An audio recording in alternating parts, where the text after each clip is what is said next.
In 2015, strange headlines began to pop up in news sources across the world.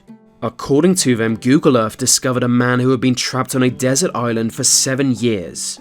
Apparently, a user noticed an SOS sign he created on the island. The story turned out to be a hoax, but there are many real cases of people who found themselves stranded on faraway islands, many of whom later escaped and became influential figures, or inspired best-selling books. So today we look at 10 of the most interesting real-life castaways.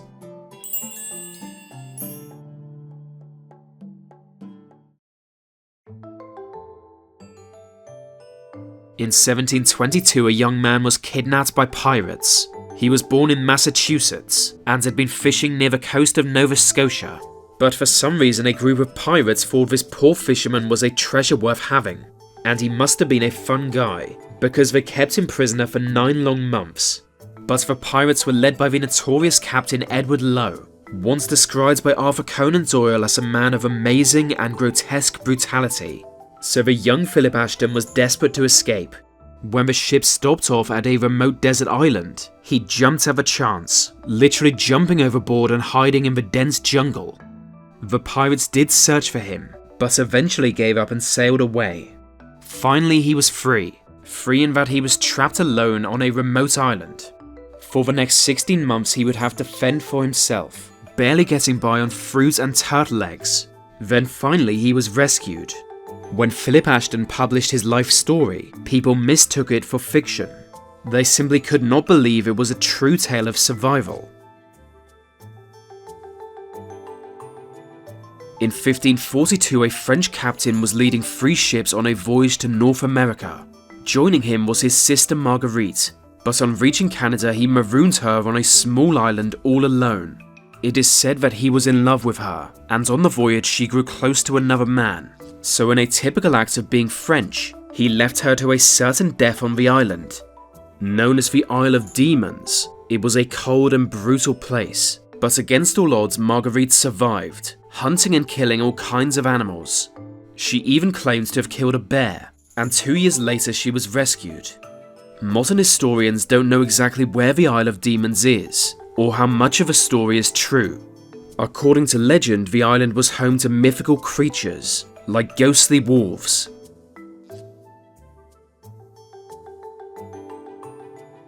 The island of St. Helena is one of the most remote places on Earth. That's why Napoleon was eventually imprisoned there. But 300 years before that, its first ever inhabitant arrived on the island. He was a Portuguese soldier called Fernão Lopez, who during the Portuguese invasion of India defected.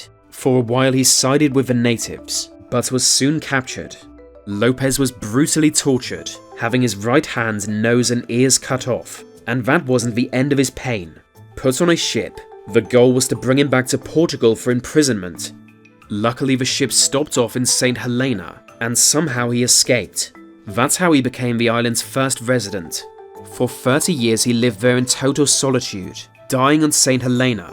At one point he was rescued and given a full pardon, but by his own choice was sent back to the island. He was a weird guy. Narcisse Pelletier was an incredibly French sailor, who in 1858 was shipwrecked and marooned.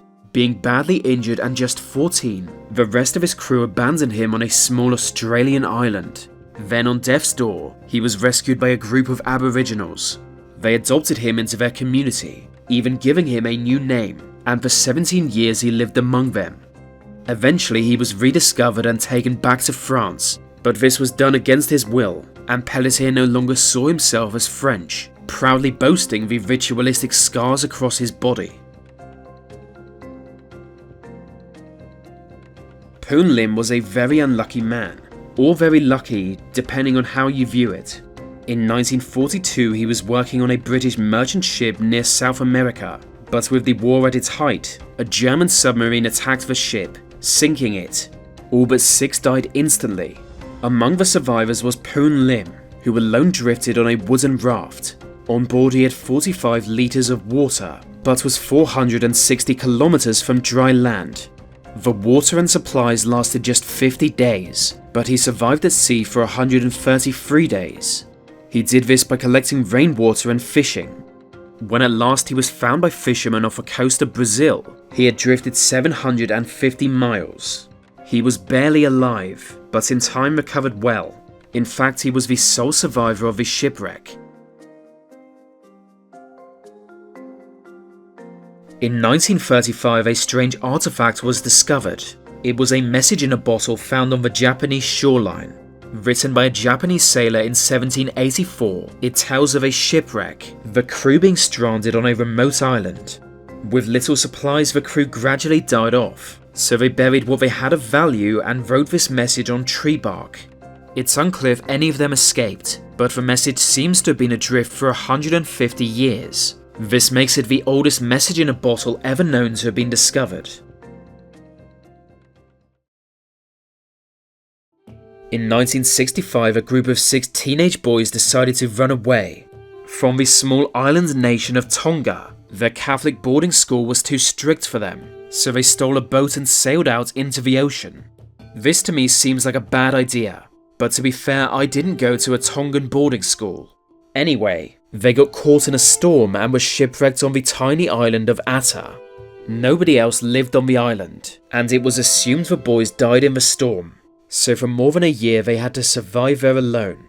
The boys hunted for food, built wooden huts and created a raft. The raft broke up in the water and they had to swim back, but luckily a passing ship spotted them in 1966.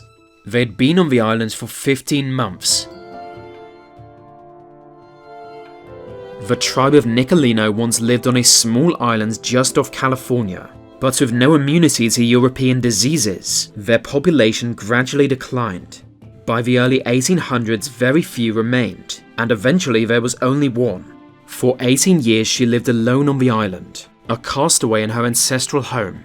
During this time, traders visited the island, and on returning claimed to see a woman there, but the island was considered abandoned. People believed it was just a local legend, but she was very real, hunting meat and taming wild dogs all on her own. When rumours of her existence grew strong enough, a ship was sent to find her. Brought to mainland California, she died of disease soon after, which I think anyone could have predicted. In 1726, British sailors stopped off at the island of Ascension, where they discovered a camp. This was unexpected, since nobody lived on the island. Inside the tent they found a diary written in Dutch.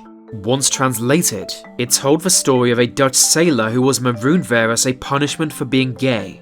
Left there just a year before, he ran out of water and had to drink turtle blood. It is thought he soon died of thirst. If not for his diary, his story would have been forgotten, but news of it spread across Europe.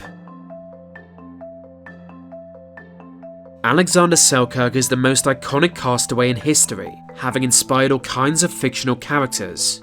He was a Scottish pirate who in 1704 made a terrible mistake. Complaining about the quality of their ship, he declared he would rather stay on an abandoned island than a leaky ship. So to teach Selkirk a lesson, the captain marooned him on a remote island. He was given a hatchet, a musket, a knife, a cooking pot and a Bible. But even with these, he was expected to soon die. Yet he survived on the island of Massa Tierra for 4 years. Teaching himself to hunt, he remained surprisingly well fed, until being rediscovered by another pirate captain called Woodes Rogers. Back in England, his story was highly publicised, inspiring the character of Robinson Crusoe. In fact, the island he was marooned on is now officially called Isla Robinson Crusoe. And it turns out he was right. The ship that marooned him sank, with surviving crew members ending up in prison.